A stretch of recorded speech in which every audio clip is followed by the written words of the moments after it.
Students in Perry have been back in class for about a month now after a deadly shooting at the school in early January.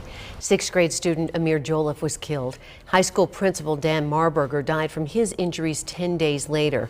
And now Perry schools are going back to a full-time schedule. Since students returned to class after the shooting, the district has had an early dismissal every day during the transition. Tonight, the school board voted to approve new hours. KCCI's Pepper Papura talked about the change with the superintendent.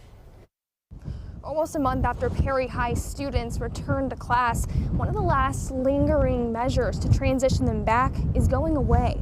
Motion and second. All those in favor? Aye. Those opposed? Motion carries. Expanding the hours, Perry students are in the classroom. And then the elementary would start 5 minutes earlier. Tuesday, the Perry School Board approved a new full-time schedule. We're getting closer to that new normalcy. Starting March 18th, this is the new bell schedule for Perry schools.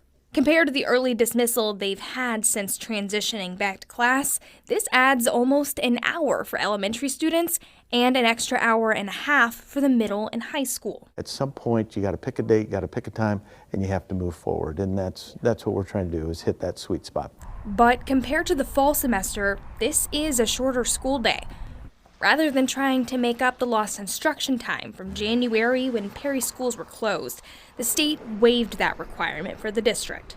Instead, they're turning their focus to the time they have left with students this year. We know how much time we have and set our big priorities academically. We found that we could reach those. The district says they see perks to the new hours.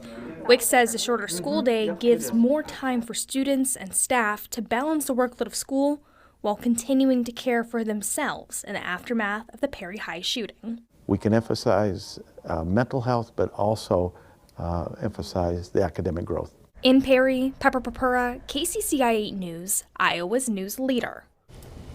And the board approved those hours for next school year as well tonight.